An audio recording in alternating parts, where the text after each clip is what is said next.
주님의 말씀을 우리가 사모합니다. 아버지 하나님 앞에 우리의 마음을 토해놓고 기도하기 원합니다. 그 성령이 내 삶을 주장하고 이끌어 가심에 대한 깊이 있는 그런 고찰이, 깊이 있는 우리 안에 갈망이 아버지 하나님 다시금 회복되어져서 하나님만을 바라보며 나아갈 수 있는 은혜의 삶이 되도록 주장하여 주시옵소서. 감사드리옵고 주 예수 그리스도 이름으로 기도드렸습니다. 아멘. 이 시간 우리 함께 보실 말씀은 디모데전서 4장입니다. 디모데전서 4장 1절에서 4절까지의 말씀을 우리가 보기 원합니다.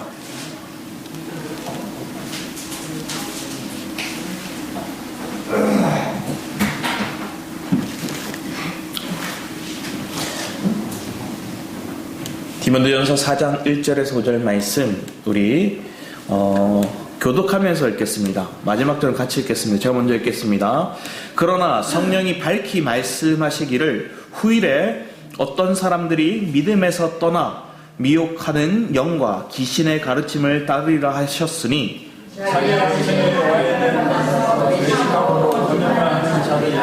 혼인을 금하고 어떤 음식물을 먹지 말라고 할 터이나 음식물은 하나님이 지으신 바니 믿는 자들과 진리를 아는 자들이 감사함으로 받을 것이니라. 하나님께서 지으신 모든 것이 선함에 감사함으로 받으면 볼 것이 없나니. 같이 읽겠습니다. 하나님의 말씀과 기도로 거룩하여 지니라. 아멘.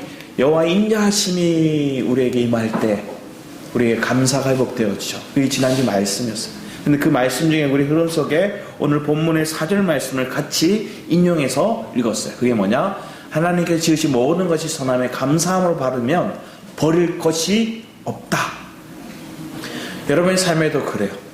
내 삶 가운데 하나님이 주시는 모든 환경, 사람은 버릴 게 없는 거예요. 그래서 감사할 수밖에 없는 거예요. 어떤 예전에 목사님이 집에 강도가 들었어요. 도둑이 들은 거예요. 도둑이 들으니까 많은 게 뺏겼어요. 많은 걸 잃었어요. 그런데 그분의 입술에 이런 감사가 나오는 거예요. 뭐냐? 아, 이전까지 내가 도둑 들지 않았던 하나님 지키셨던 거 감사합니다. 이제서야 도둑이 들어서 감사하다는 거예요. 그리고 또 그 삶 속에 풍족히 누렸던 것들에 대해서 아버지 하나님께 감사하게 돼요. 내가 많은 걸 가지고 있었구나를 발견한 거죠. 잃을 게 있다는 거. 그리고 또 마지막으로 그의 입술 가운데 무슨 고백을 하냐면 이렇게 고백하는 거예요. 하나님, 내가 목회자가 된 것을 감사합니다. 나도 저 도둑이 될 뻔했는데 내 인생이 도둑질하는 강도의 삶을 살 수도 있었는데 그런 삶이 아니라 나를 하나님의 말씀을 전하는 그런 목회자로 하나님의 말씀을 대언하는 그런 통로로 하나님 쓰심을 감사합니다. 내 인생이 내가 강도를 경험하고 나니까 이 강도 때문에 막 불편하고 잃어버리고 우리 여러분 지갑만 잃어버려도 어떻게 해요? 엄청 불편하잖아요.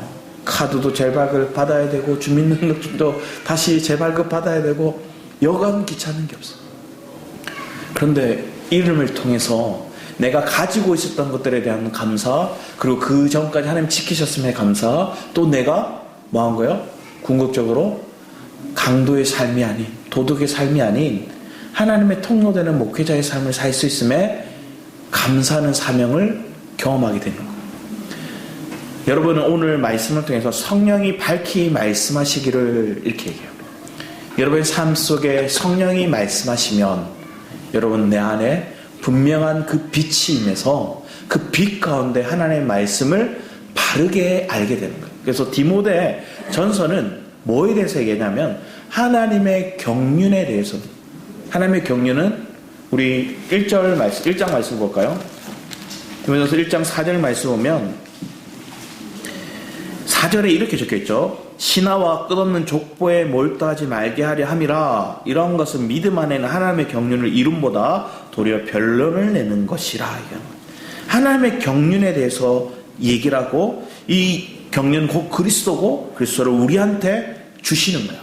그러니까 경륜 분배한다는 의미, 우리의 삶 속에 그 하나님의 생명을 분배해주는 의미, 그 사랑을 내게 하나님 부어주시는 의미. 근데 그 사랑을 받기 위해 우리는 은혜를 누리는데 사실은 은혜를 누리기 전에 우리에게 뭐가 있었어요? 내가 원래는 은혜 받을 만한 존재가 아니에요. 허물과 죄로 주고 마땅한 하나님과 원수되는 인생이었어요.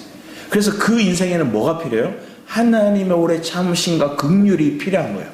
그 하나님의 오래 참으심과 긍휼을 입은 자, 그 사랑을 경험한 사람, 그 사람이 그리스도의 생명 사랑을 내가 분배받을 수 있는 거고, 그 생명을 분배받은 건 지식이 아닌 거예요. 그래서 앞에 얘기하는 1절에 4절에 얘기했던 족보와 뭐 신화와 이런 것들이 아니라는 거예요. 잘못 가르치는 이들이 생겨나는 거예요. 영지주의자들이 나오거든요. 그래서 그 영지주의자는 뭐예요? 영에 속한 것들만 좋은 거니까 영만을 추구해야 된다는 사람들이 나타나요. 그 영에 대한 깨달음을 얘기하면서 육은 무익하고 육은 더럽고 이래서 금식을 막 얘기하고, 그리고 남녀 간의 결혼을 부정했어요. 왜? 그렇게 성적인 관계를 맺는 것들도 부정하다 해요. 먹는 문제, 부부간의 생활의 문제, 이런 것들이 다 육적인 것들이다. 육이 먹고 육으로 쾌락을 즐기고 그거 하지 마 이렇게 하는 영지자들이 있고, 아니 목은 더러우니까 그걸 해, 아무 문제 없어, 영만 추구하면 돼, 이런 편향된 방향들이 극각으로 나눠지는 거예요. 극각으로 나눠지는 이유가 뭘까요? 바르게 알지 못해서 그런 거예요. 오늘 이 시대도 그래요. 바르게 알지 못하니까 극각으로 나눠지는 거예요. 그래서 뭐가 없어요? 긍휼이 없어요. 그래서 판단은 내 기준에 옳은 딱 기준을 놓고 이거 아니야? 그럼 너 저기야, 너 잘못됐어, 너 혼나야 돼, 너 사단의 자식들이야, 뭐 이렇게까지 몰고 세우는 거예요. 그럼 오늘 여러분의 마음 가운데 지금 하나님이 주시는 은혜가 있다면 극단에 치우는 모습이 아니라 내 안에 하나님이 주시는 은혜를 따라 오늘 나에게 주시는 생명, 오늘 내게 주시는 사랑, 그래서 내가 하나님의 긍휼을 입은 만큼 나도 긍휼의 자녀로, 긍휼의 통로로 살아감이 마땅하다는 거예요.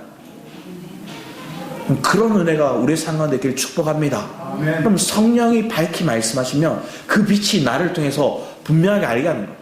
너무나 편향된 것들에 마음이 뺏기지 않게 하고, 이거에 좋은 건 받아들이고 나쁜 건 분별하는 거예요. 그렇다고 저 사람이 잘못됐다 얘기하니까 그냥 막 몰아세우고 단절하고가 아니라 품어주는 거예요. 기다려주는 거예요.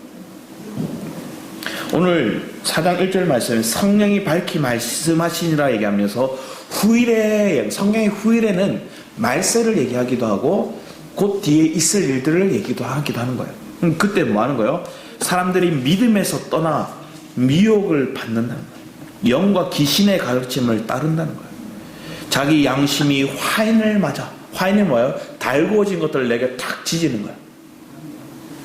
화인 맞아보면 처음에 어떻게 해요? 으아 고통스러워하는데 그때만 고통스러워하고 지나면 뭐예요?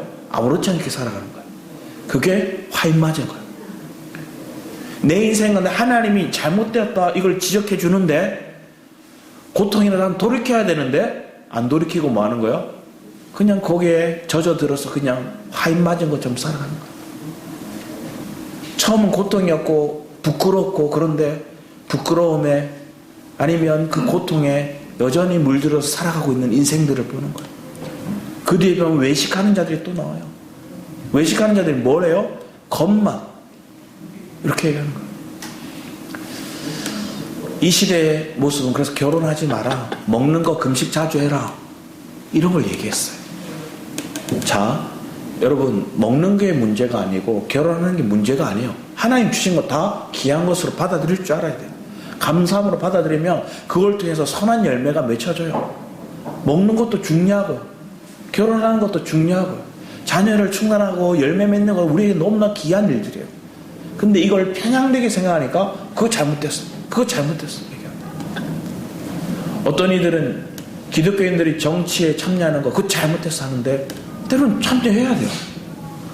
또 어떤 이들은 너무 무관심해야 돼, 그냥 모른 척하고 살아요. 아니에요. 때로는 무관심할 필요도 있는 것도 있고 관심을 가질 필요도 있는 것들이 있고, 우리는 너무나 한쪽을 치우치지 말고 주님 은혜 안에서 밝히 봐야죠.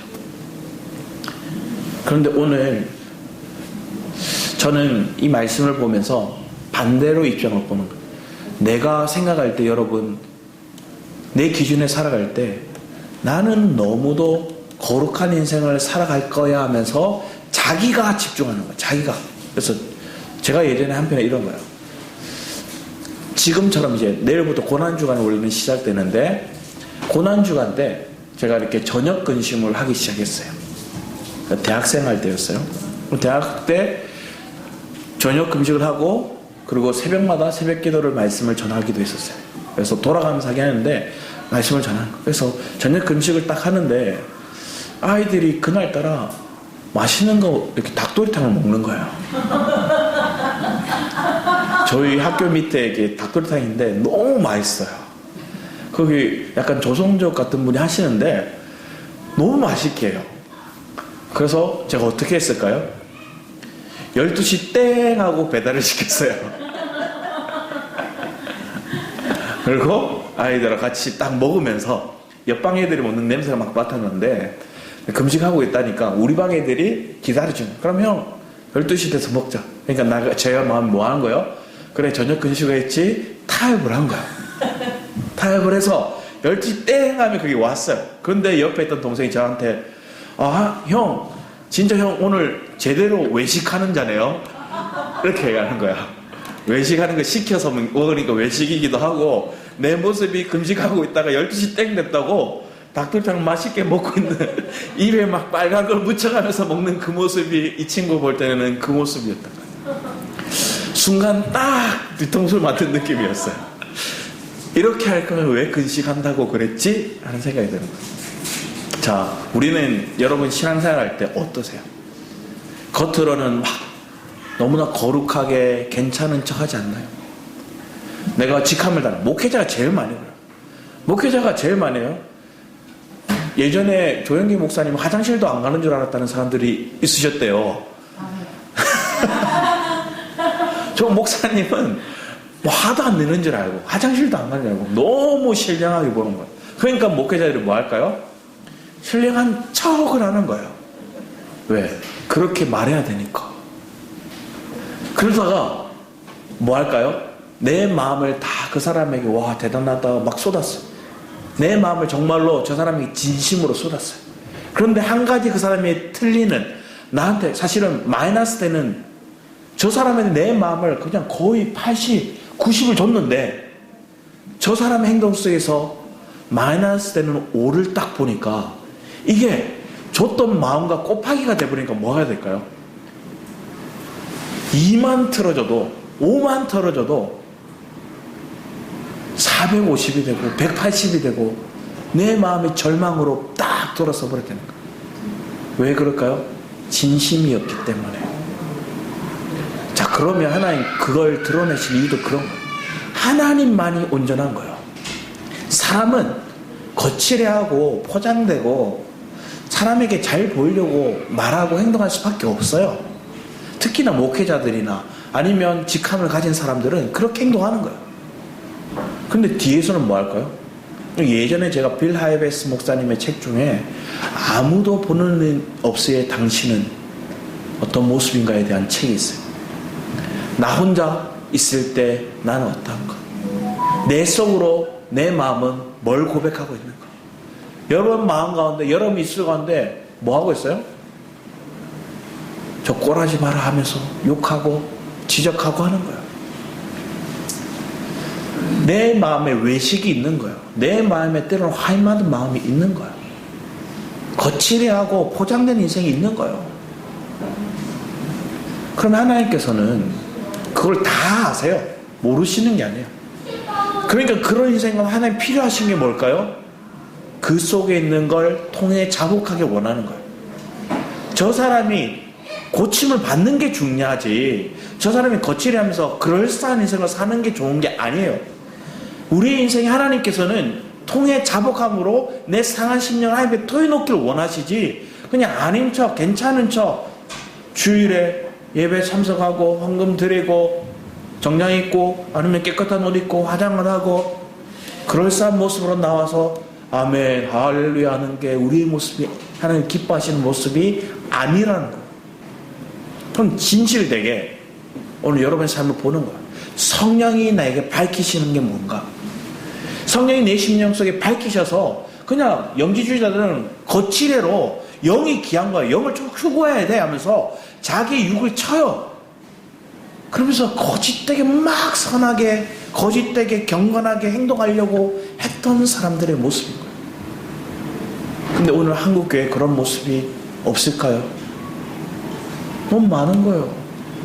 제일 많이 행동하는 사람이 누굴까요? 목회자예요. 목회자가 제일 많이 행동해요. 왜? 성도들한테 잘 보여야 되거든요. 그러면 그 사람들은 안 넘어질 거예요. 넘어져요. 자, 그러면 저의 삶에도 그런 거예요. 제 삶에도 상심되는 일들이 일어나고요. 실망하고 때로는 한숨 쉴 만한 일들이 있는 거예요. 그런데 저는 뭐 해야 돼요? 말씀을 전하는 자니까 아닌 척 할 때가 있었다는 거예요. 그럼 하나님은 그것을 드러내시더라고요. 드러내실 때 내 삶을 하나님 앞에 또 엎드리게 하시더라고요. 그럼 중요한 건 내 모습이 그런 실망감 되고 내 안에 온전치 못한 모습이 내 안에 한숨 쉴 일이 생겼다는 게 문제가 아니라 그걸 통해서 내가 누구를 만나고자 하는 거예요. 누구를 간절히 찾냐는 거예요. 누구 앞에 나가 엎드린 거예요. 누구한테 위로를 받고자 하는 건 거예요. 여러분, 오늘 이 시간 이 자리에 있는 사람들은 이 시간 함께 예배드리고 있는 우리의 삶에는 하나님을 간절히 찾고 하나님께 엎드리고 하나님께 통해 자복하는 은혜의 삶이 되기를 축복합니다. 그럼 하나님의 위로가 우리의 삶 가운데 있습니다. 우리 뒤에 말씀을 보면 예레미야 29장 10절에서 14절 같이 한번 읽어보겠습니다. 10절에서 14절입니다. 같이 읽겠습니다. 시작. 여호와께서 이와 같이 말씀하시니라. 바벨론에서 70년이 차면 내가 너희를 돌보고 나의 선한 말을 너희에게 성취하여 너희를 이곳에서 돌아오게 하리라. 여호와의 말씀이니라. 너희를 향한 나의 생각을 내가 아나니 평안이요 재앙이 아니니라. 너에게 미래와 희망을 주는 것이니라. 너희가 내게 부르짖으며 내게 와서 기도하면 내가 너희의 기도를 들을 것이요 너희가 온 마음으로 나를 구하면 나를 찾을 것이요 나를 만나리라. 이것은 여호와의 말씀이니라. 나는 너희들을 만날 것이며 너희를 포로된 중에서 다시 돌아오게 하되 내가 쫓아 보내었던 나라들과 모든 곳에서 모아 사로잡혀 떠났던 그곳으로 돌아오게 하리라.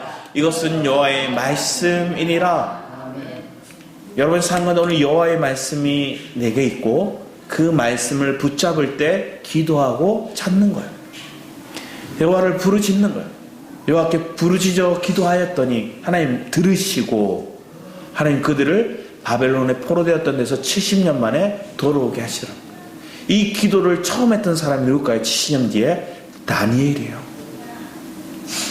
다니엘이 이 70년에 이 예레미야의 이 말씀을 기억하고 이 말씀을 읽고 기도하고 부르짖기 시작하는 거예요.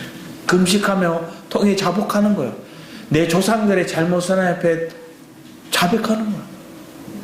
그러면 하나님 앞에 기도하고 간절히 할 때 21일 만에 주의 천사가 와서 그에게 다시금 하나님의 회복의 말씀을 주시는 거예요. 오늘 이 시간 여러분의 삶에도 하나님의 말씀을 믿고 기다리는 은혜가 있기를 축복합니다. 그 말씀을 믿고 하나님을 간절히 찾고 부르짖어 기도하는 이 시간이 우리의 시간 되기 원합니다. 그러면 하나님의 성령이 밝히 말씀하심이 우리 안에 있다면 그 말씀이 어떤 의미인가를 깨닫게 되고요. 그리고 그 말씀을 붙들고 내가 통해 자복함으로 하나님 앞에 간절히 부르짖으며 기도하는 그런 진실됨이, 그런 뜨거움이 우리 안에 회복되는 게 마땅하다는 거예요. 그래서 성령의 임재가 있으면 항상 뭐가 있을까요? 그들의 통해 자복의 시간들이 있어요. 평양 대부흥 운동이 왜 일어났어요? 하나님 성령이 임하고 말씀이 임하고 한 사람의 통해 자복하는 기도가 자신을 앞에 온전히 드리는 그런 모습들이 간증이 회개 시간이 있으니까 온 천하에 온 이 조선의 땅에 그 평양에 많은 이들이 하나님 앞에 통해 자복함으로 회개 운동이 일어나기 시작했어요. 하나님의 임재가 있으면 통해 자복하는 거예요. 그리고 통해 자복함을 통해서 하나님을 간절히 찾게 되는 거예요. 그 하나님을 간절히 찾으면 그의 말씀이 다시금 깨달아져서 그 말씀을 따라 놀라운 하나님의 역사를 경험하는 은혜가 오늘 이 시간 성령의 말씀하심으로 밝히 바라보는 시간 되실 줄 믿습니다. 그런데 그 과정 속에 하나님 누가 그렇게 기도할까요? 잘 먹고 잘 살고 잘 풀리면 주님 찾을까요? 아니에요. 우리 야고보서 1장 2절 4절 말씀 오면 제가 읽어드릴게요. 내 형제들아 너희가 여러 가지 시험을 당하거든 온전히 기쁘게 여기라. 이는 너희 믿음의 시련이 인내를 만들어내는 줄 너희가 알미라. 인내를 온전히 이루라. 이는 너희가 온전하고 구비하여 조금도 부족함이 없게 하려 함이라. 여러 가지 시험을 당할 때 그때 여러분 온전히 기뻐하라 얘기하는 거예요. 그리고 믿음의 시련을 통해서 인내를 만들어가고 인내를 온전히 이루고. 지금 여러분의 시간이 오늘 내 삶의 믿음의 시간 또 신앙을 가지고 있는 이 여정의 기간들이 하나님 언제까지입니까? 왜 이렇게 깁니까? 할 때 하나님 우리에게 얘기하는 거예요. 인내를 온전히 이루라. 조금도 부족함이 없게 하려 함이라. 그 부족함이 없다는 건 뭐예요? 내 안에 그리스도로 가득 채우겠다 말씀하시는 거예요. 그러면 내 안에 연약함을 느끼고 부족함을 느끼는 건 왜 그럴까요? 그리스도가 부족해서 그런 거예요. 여러분의 삶 속에 문제가 오고 시험거리를 경험하고 사람의 말이 환경의 어려움이 여러 가지 각가지 일어나는 상황들의 고통과 시련이 내게 그것을 다 감정이 이입해버리면 뭘 하고 싶은 마음이 안 들어요. 그걸 내 안에 뭐가 부족한지를 보게 하시는 시간인 거예요. 오늘 여러분의 삶 속에 내 안에 공허함과 부족함을 경험하는 시간들이 있었다면 하나님 다시 내 안에 그리스도로 채워 온전하고 구비하여 조금도 부족함이 없게 하시는 그리스도로 그 하나님의 경륜에 속한 그 그리스도가 내 안에 분배됨으로 내 안에 자족함이 내 안에 만족이 내 안에 감사가 넘치는 시간들이 되도록 축복합니다. 그러면 입술의 고백이 달라지는 거예요. 삶의 고백이 달라지는 거예요. 예배의 태도가 달라지는 거예요. 그래서 우리는 우리의 태도를 통해서 우리의 마음을 보게 되는 거예요. 그런데 여러분의 감사가 나오는 것들은 여러분의 생각의 결과예요. 땡큐 나오는 것들은 싱크 내 안에 생각의 모습의 차이인 거예요. 내가 어떤 생각을 가지고 있는가, 내가 어떤 가치관을 바라보고 있는가. 그러려면 여러분에게 말씀이 필요한 거예요. 왜? 말씀은 먹어야 되거든요. 자, 육신이 피곤해졌어요. 육신이 지쳤어요. 그럼 뭐요? 잘 먹이고 잘 쉬면 돌아와요. 회복해요. 영적인 문제도 그런 거, 우리의 마음의 문제도 그런 거예요. 근데 마음의 것들을 내가 영의 양식을 먹고요, 그리고 그리스도 안에서의 힘을 가지면 회복되는 거예요. 안식을 얻는 거예요. 그런데 사람들은 뭘 할까요? 내가 영적인 양식을, 영적인 회복이 있기 위해서 내가 막 수고해라는 거예요. 그게 오늘 한국교회의 잘못된 가치관이에요. 당신이 영적인 사람이 되기 위해서 금식해야 되고, 영적인 사람이 되기 위해서 하나님의 말씀을, 성경을 맺독해야 되고, 당신이 하나님의 영적인 사람이 되기 위해서 전도를 해야 되고, 예배를 드려야 되고. 틀린 말이 아닌데 틀렸어요. 왜? 내가 하라는 거야. 내가 그렇게 해라는 거야. 내 육은 그걸 감당할 만한 능력이 없어요. 내 자아는 그걸 해낼 만한 그런 온전함이 없어요. 오염됐거든요. 그럼 오염된 나는 뭐예요? 십자가에 넘기고 그리스도의 생명이 나를 살아내도록 그 그리스도의 생명을 내가 분배되어 살아가는 인생, 실제적인 그 가치관이 자리 잡아지는 게 오늘 생명의 복음인 거예요. 그게 하나님의 경륜인 거예요. 이걸 가르치고 이걸 부르짖고 이걸 발견해 나가는 시간들이 오늘 우리의 교회의 모습이에요. 근데 그걸 1년 365일 전하고 365일 10년 전하면 우리가 수없이 들었음에도 적용하지 못하고 수없이 안다 말했지만 지식적으로 아는 것으로 끝나버리니까 또 내가 행하는 거예요. 또 내가 섬기려고 하는 거예요. 어디서 그럴까요? 말씀을 깨닫고 은혜가 되면 제일 먼저 누구한테 적용하려고 그래요? 내 가족에게 하려고 그래요. 그런데 가족한테는 앞에 얘기했잖아요. 제일 진심으로 대했던 대상이 가족이었기 때문에 제일 상처가 곱하기로 내게 다가오는 거예요. 내가 진심으로 대하니까 마이너스 되는 것들이 그냥 마이너스 1로 끝나는 게 아니라 곱하기로 바뀌는 거예요. 진심의 100으로 대했으니 곱하기 2가 되는 거예요. 200배. 곱하기로 내가 상한 마음이 돼버리는 거예요. 괘씸죄가 이렇게 적용되는 거예요.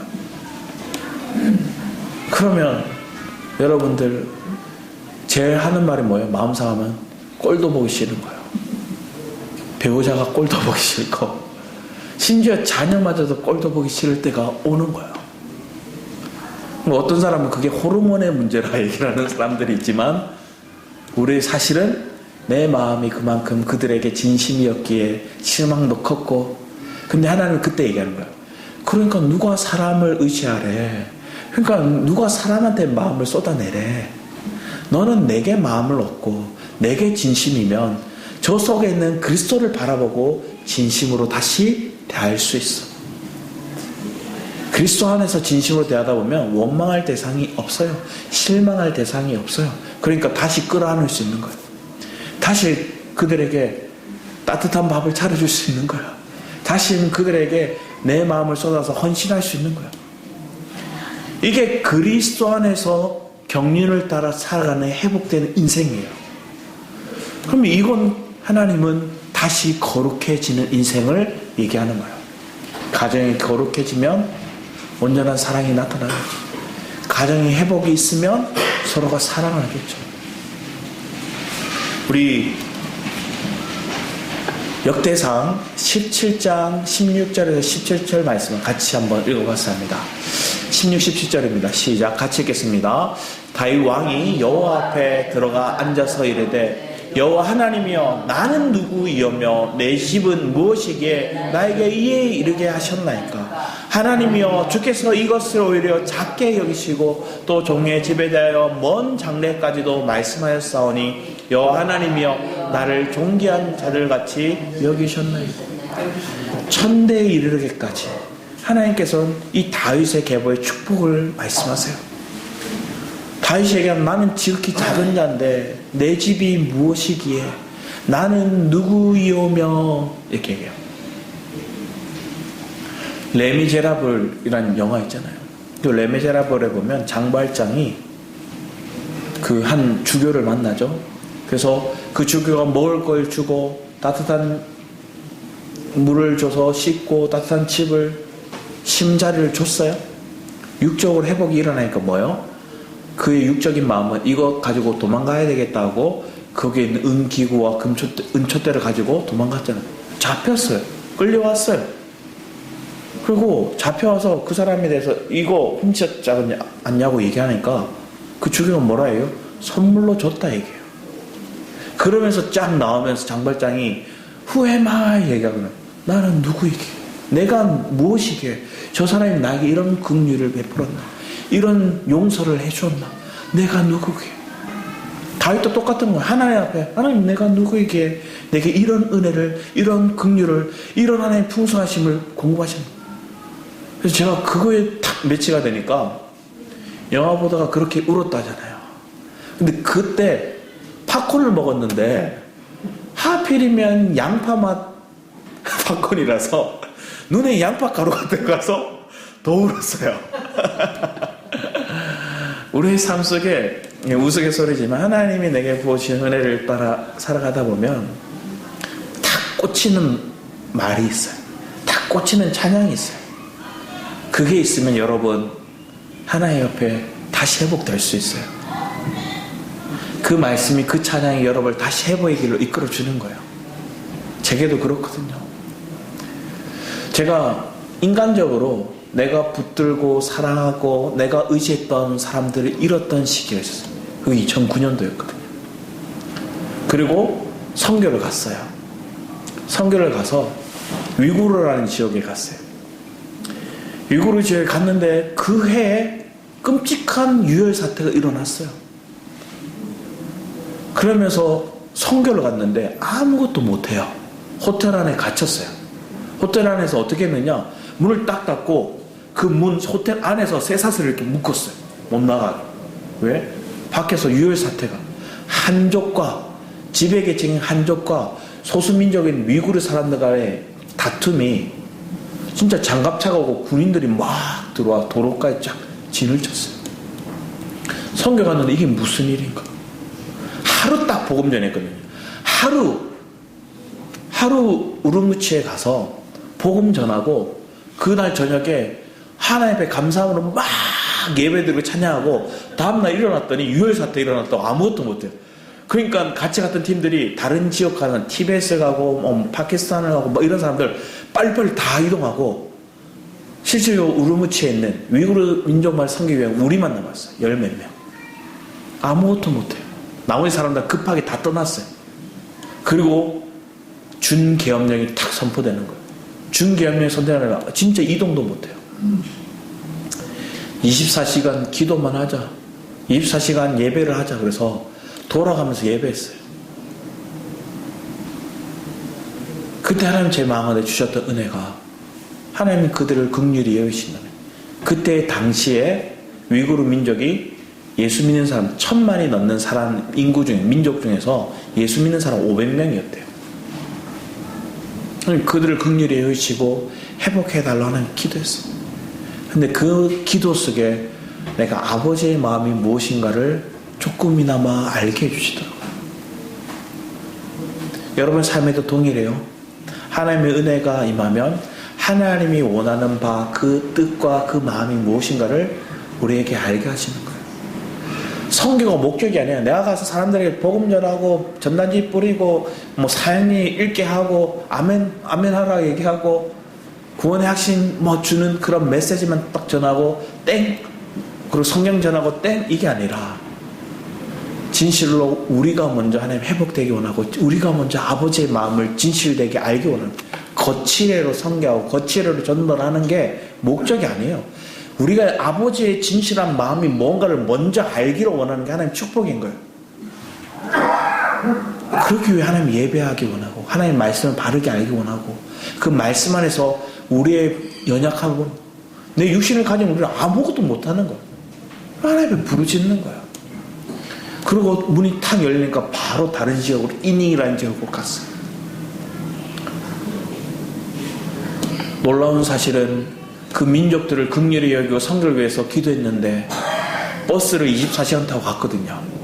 그리고 24시간까지는 안 되고 한 거의 15시간 이상이었어요.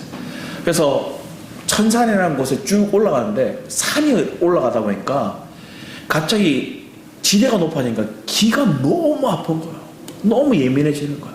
근데 거기 예민해지는 데 따라 거기서 끝나는 게 아니라 이 중국인들이 저 뒤에 앉아가지고 양발을 벗고 있으니까 발냄새가 막 그렇게 오니까 내 안에 그들 향한 긍휼의 마음은 온데간데 살아고 저 새끼들 양발 좀 신었으면, 신발 좀 신었으면 좋겠다. 내 주변에 막 향수를 뿌려요.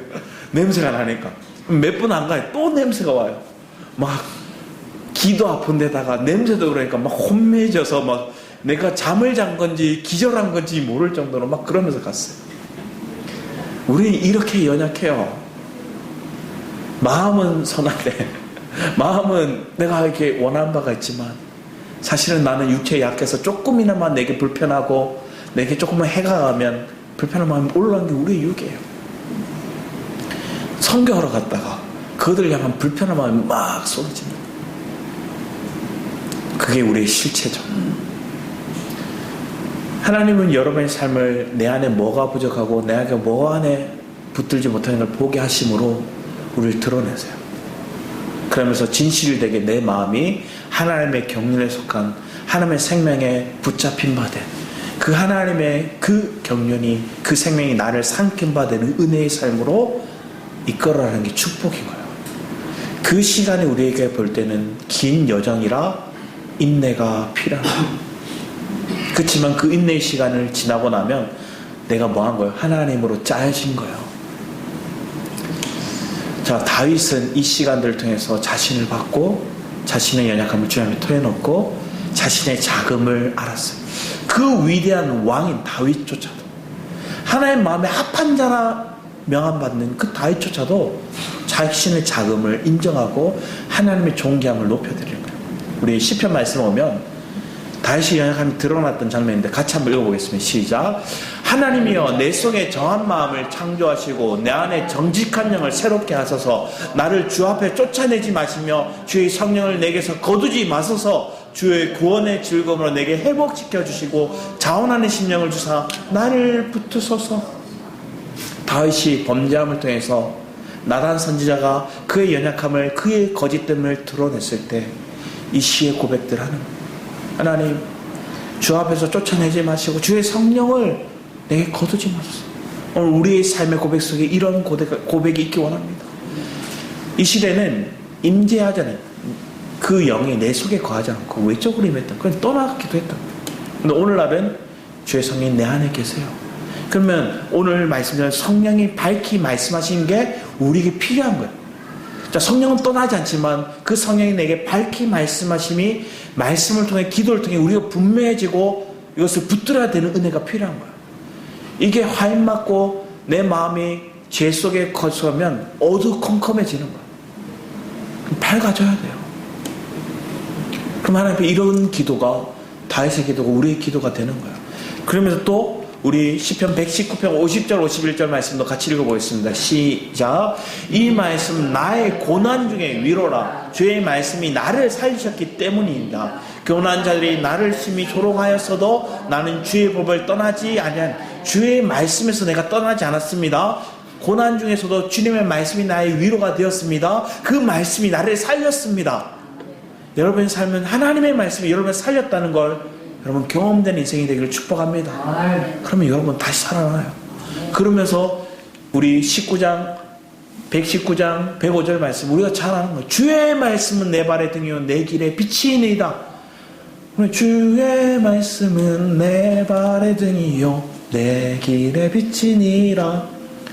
찬양하고 입술로는 고백하는 게 아니라 실제로 그 말씀이 내 안에 빛이 되어서 그 성령이 이 말씀을 해석해주고 그 말씀이 성령을 통해 레마의 말씀으로 내 안에 적용되는 거. 그러면 133절 말씀처럼 나의 발걸음을 주의 말씀에 굳게 세우시고 어떤 제약도 나를 주관하지 못하게 하는, 어떤 죄도 어떤 미혹도 어떤 유혹도 내게 넘어지지 않도록 그 말씀에 굳게 서서 나아가기도 하고 그 말씀을 따라 하나님 내 길을 이끌어 주시기도 하고요. 하나님이 서게 하신 곳에 내 말씀이, 그의 말씀이, 그의 생명이 내 안에서 뿌리 내려지는 은혜 또한 있게 하시는 거예요. 오늘 여러분 하나님의 말씀이 여러분 안에 심겨져서 그 말씀이 여러분 뿌리 내려지고 열매 맺고 있습니까? 그런 은혜의 삶을 경험할 수 있는 삶이 되기를 축복합니다. 아멘. 자, 그런 계보 중에서 다윗의 길을 갔던 왕 중에 한 사람이 있는데 그 사람이 누구냐? 요시야예요. 남유다의 속에서 선한 왕 중에서 마지막 왕이 이 요시야인데 그 왕하 22장 1, 2절 말씀을 같이 한번 읽어보겠습니다. 왕하 22장 1, 2절입니다. 같이 읽어보겠습니다. 시작. 요시야가 왕위에 오를 때 나이가 8세라. 예루살렘에서 31년간 다스리니라. 그의 어머니의 이름은 여디다요 보스가 아다야의 딸이더라. 요시야가 여호와 보시기에 정직히 행하여 그의 조상 다윗의 모든 일을 행하였고 좌우로 치치지 아니하였더라. 몇 살에 왕이 되었대요? 8세. 우리 하영이가 내년에 왕이 됩니다. 지금 우리 하랑이가 왕이 된 거예요. 하랑이가 8세네요. 8세 왕이 됐는데 뭘 알겠어요? 그런데 누구의 영향을 받을까요? 어머니의 영향을 받은 거예요. 사실은 그의 아버지도 잘못된 왕이었어요. 그의 할아버지도 끔찍한 왕이었어요. 하나님 앞에 불순종하고 거짓된 인생을 살았거든요. 근데 그런 아버지, 할아버지 밑에서 이런 요시야라는 왕이 나왔고 그 요시야 왕은 종교개혁을 이루고 성전을 다시 회복하고 한마디로 인테리어를 새롭게 하고 깨끗하게 정비하는 삶을 살아가요. 그리고 얼마 지나지 않아 이 성전이 다 무너지고 불태워지긴 하지만 그는 그 회복의 운동을 했던 왕이 요시야였어요.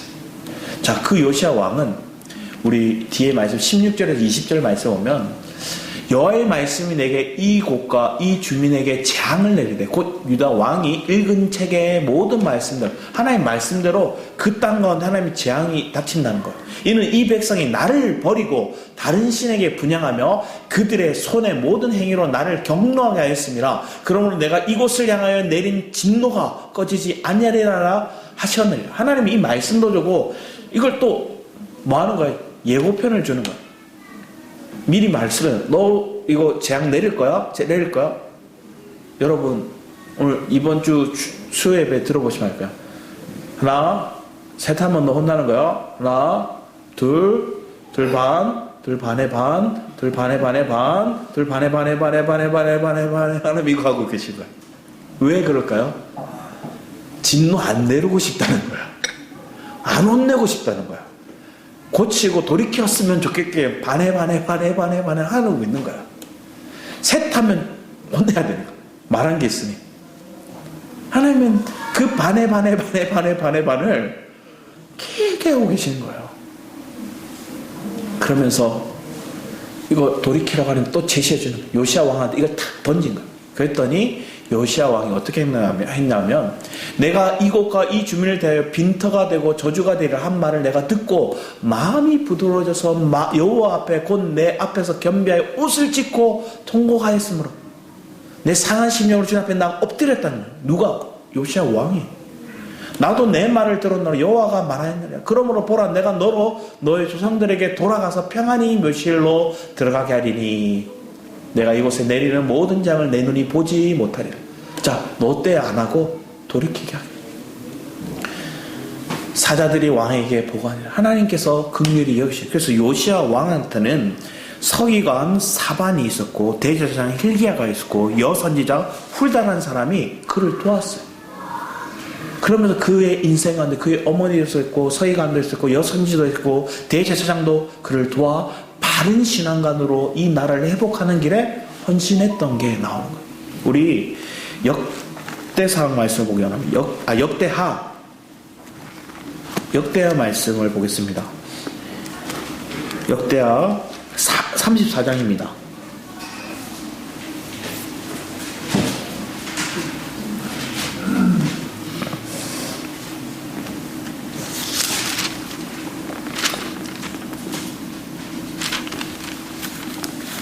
(34장) 1절 2절 말씀 보면 요시야가 왕위에 오를 때의 나이가 8세라 예루살렘에 31년 동안 다스리며 여호와 보시기에 정직하게 하여 그의 조상 다윗의 길로 걸으며 좌우로 치우치지 아니하였다 얘기하죠. 똑같아요. 그런데 3절 말씀 보면 그가 왕위에 오른 지 8년에 그러면 16살이야. 16살에 그의 조상 다윗 하나님을 비로소 찾고 제12년에 20살 때 그가 그 있던 산당들과 아세라 목상과 아로색의 우상들을 보고 만든 우상을 제거하고 영적인 대각성 운동을 하고 이 백성들의 성령의 신들을 다 제거하고 다시금 하나님 앞에 그 신앙의 통해 자복함으로 돌아가는 거예요. 그리고 그는 그 뒤에 모든 우상신으로 있던 것들을 다 찍어서 불태우고 예루살렘 하나님을 예배하는 삶으로 다시 하나님 앞에 돌이키게 했던 거예요. 자, 그의 아버지가 위에 있는데 우리 33장 21절 말씀 보면 그의 아버지가 아몬이거든요. 아몬이 왕위에 오를 때의 나이가 21절 말씀 보면 33장 21절 말씀 아몬이 왕위에 오를 때의 나이가 22세라. 아버지가 22살에 왕이 됐어요. 그런데 그는 몇 년 동안 하느냐? 2년 동안 다스린 거예요. 24살. 그리고 나서 누가 왕위에 계승한 거예요? 요시야가. 근데 사실은 반역이 일어나서 그가 죽임을 당한 거예요. 하도 악하니까. 그런데 이 아몬의 아버지가 누구냐면 성경에서 제일 악한 왕이라 했던 사람이 있어요. 그리고 그의 또 아버지는 영적으로 대단한 왕이었어요. 히스기야라는 왕이 있죠. 히스기야 왕은 정말로 좋은 왕이었어요. 근데 그의 아들이 누구예요? 므낫세예요. 이 요시야의 할아버지가 누구냐? 므낫세예요. 므낫세 악한 왕이에요. 정말로 거짓되게 했어요. 근데 그의 인생에 하나님 징계를 하셔서 그가 고통을 당해요. 근데 이 므낫세가 악한 왕으로만 우리가 인식하고 있지만 마태복음 1장에 보면 그가 나와요. 이름의 계보에 예수님의 족보에 므낫세 이름이 나와요. 그런데 그 이유는 뭐냐면 이 구절이 들어갔기 때문에 33장 10절에 13절 말씀을 우리 앞장 33장 10절에서 13절 말씀을 같이 한번 읽어보겠습니다. 역대하 33장 10절에 13절입니다. 시작. 여호와께서 므낫세와 그의 백성에 이르셨으나 그들이 듣지 아니하므로 여호와께서 아수르 왕의 군대 지휘관들이 와서 치게 하심에 그들이 므낫세를 사로잡고 쇠사슬로 결박하여 바벨론으로 끌고 간지라. 그가 환난을 당하여 그의 하나님 여호와께 간구하고 그 조상들의 하나님 앞에 크게 겸손하여 기도하였으므로 하나님이 그의 기도를 받으시며 그의 간구를 들으시사 그가 예루살렘으로 돌아와서 다시 왕이 앉게 하심에 므낫세가 그제서야 여호와께서 하나님이신 줄을 알았더라. 놀라운 은혜요. 그 악한 왕이 말년에 고통을 당하고 어려움을 겪으면서 하나님이 누구인지를 알았다로 끝납니다. 여러분, 오늘 이 시간 우리가 지난날의 인생이 잘못된 허비된 인생이라 할지라도 오늘 이 시간 하나님을 만나고 하나님 앞에 회복된 인생이 된다면 주님을 살아계신 하나님으로 고백하게 될 줄 믿습니다. 그러면 나의 하나님, 그 살아계신 하나님을 경험하는 은혜가 있는 거예요. 이사야 55장 6절 9절 말씀 보면 여호와를 만날 만할 때에 찾으라. 가까이 계실 때 그를 부르라.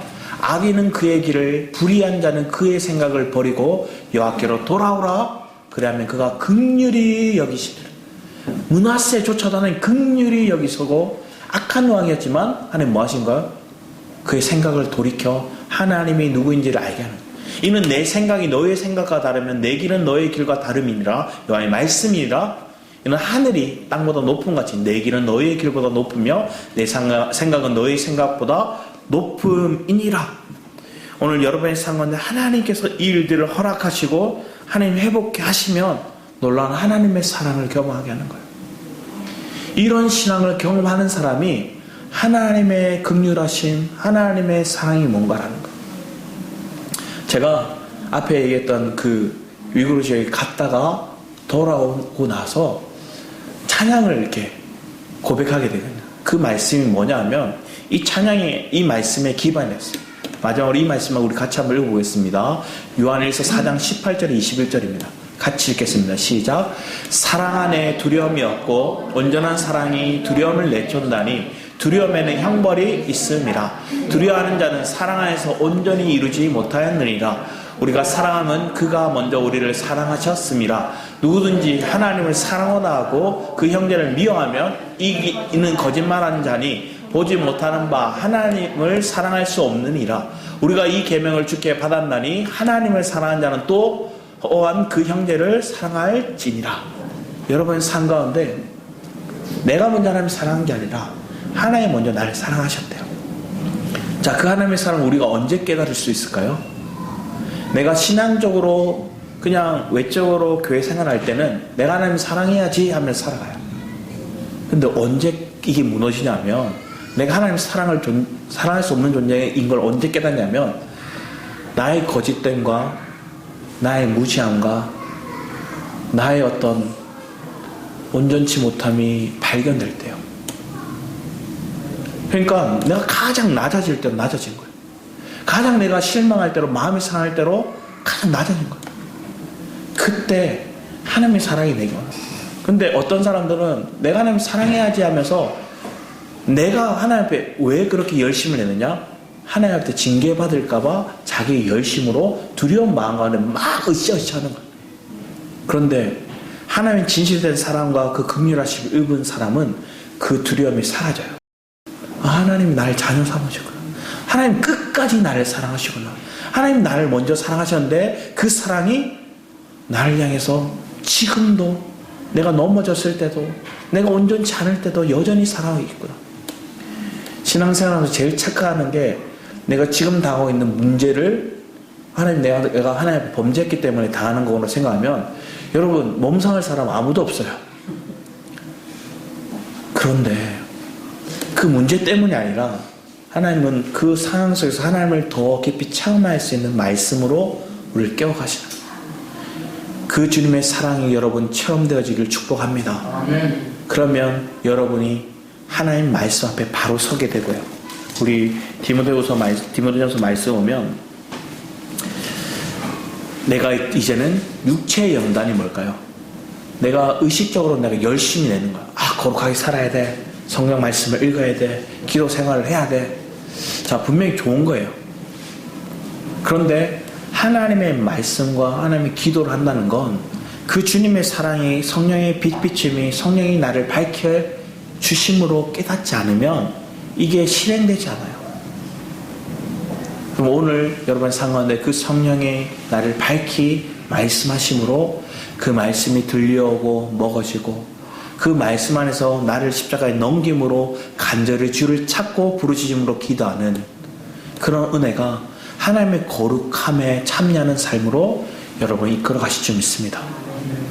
그러면 여러분의 삶 속에 하나님이 그 살아계신 하나님을 경험하게 함으로 하나님 앞에 어떻게 삶을 하느냐? 경건에 이르도록 내 자신을 연단하라 이게요.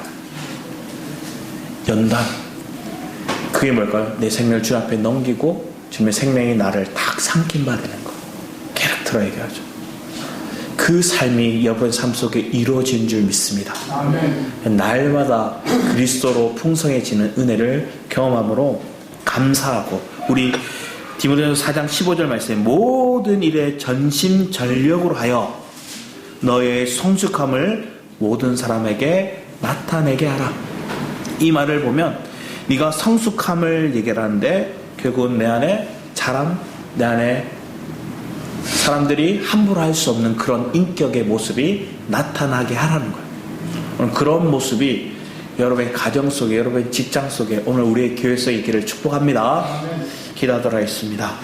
아버지 하나님 감사드립니다. 하나님은 우리의 삶 속에 계속해서 기회를 주셨고 그 기회 속에서 하나님의 말씀이 내게 먹어짐으로 그 말씀이 내게 새겨짐으로 그 말씀을 통해서 다시금 일어나 하나님 앞에 통해 자복함으로 기도함으로 부르짖게 하시고 이게 성령이 밝히 말씀하심으로 내가 이게 이루어지는 것들을 믿습니다. 주님 그 말씀을 내 안에 빛비치고 새로워짐으로 날마다 주님과 동행하는 인생이 우리의 인생 되게 하여 주셔서 감사드리었고 주 예수 그리스도의 이름으로 기도드렸습니다. 아멘. 이 시간 우리 주님 사랑 때문에 하는 찬양이 있는데 제가 이 찬양을 이렇게 곡의 가사를 쓰고 만들었거든요. 그래서 이게 그때였어요. 미국으로 갔다 오고 난 다음에 이 마음이 느껴졌어요. 이 시간 함께 저만이 아니라 여러분의 삶에 이 곡이 있기를 축복합니다.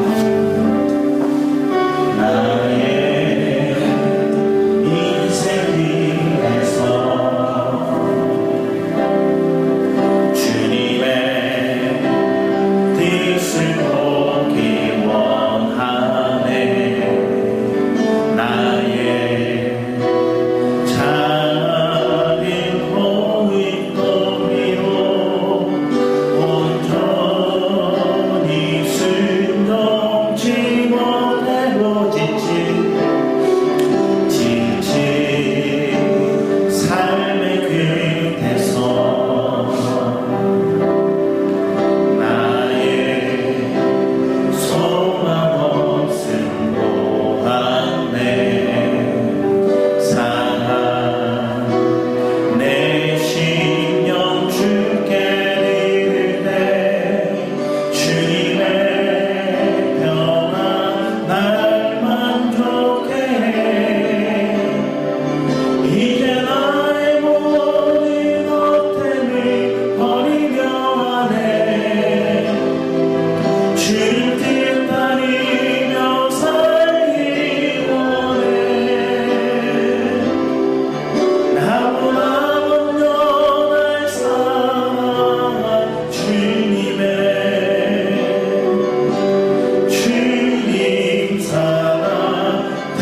6월 7월 달에 선교를 미국으로 갔거든요. 그리고 갔다고 나서 10월 11월에 방금 이 찬양을 이렇게 고백하며 만들었어요. 그리고 만들고 난 다음에 이 찬양 고백을 주님이 나의 만족이 되십니다 고백을 했잖아요. 하나님 점검하시더라고요. 12월 1일 날 제가 전도사가 처음 됐어요. 그날 10월 11일 날 사실 11월 달 곡이 이렇게 마무리 짓고 난 다음에 12월 달에 제일 친한 친구랑 같이 사역하기로 했던 동생이 교통사고를 당하고 먼저 떠났어요. 너무 마음이 힘들었거든요. 이 찬양을 짓고 나서 안 불러줬어요. 주님을 만족하면 됩니까? 내가 경험 딱 하고 난 다음에 이 고백을 하나님 앞에, 하나님 더 이상 내 생각, 감정, 의지로 살지 않겠습니다. 이런 고백으로 돌아와서 이 찬송시를 이렇게 지었는데, 이 찬양을 만드는데 하나님 또 점검하시는 것 같았어요. 내가 너무나 아끼고 사랑하고 함께 사역을 꿈꿨던 사람들을 떠나보니까 또 마음이 힘들어요. 시간이 지나고 그 시간들이 제 삶 속에서 벌써 15년, 16년이 되었어요. 그들을 그때 하나님 깨닫게 하신 건 그들의 목까지 내가 감당하고 살기를 원했어요. 거칠애로 그냥 형식적으로 살고 싶을 때 하나님 그걸 기억나게 하세요.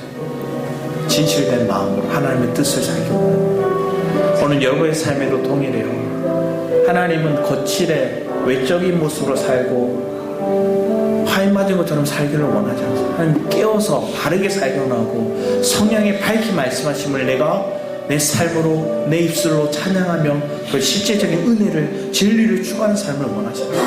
오늘 우리의 교회가 그런 교회 되기를 축복합니다. 그래서 하나님의 그 섭리를 밝히 바라보며 감사함으로 나아가는 이 시간 되기를 축복하며 우리 주를 청하며 기도하도록 하겠습니다. 주여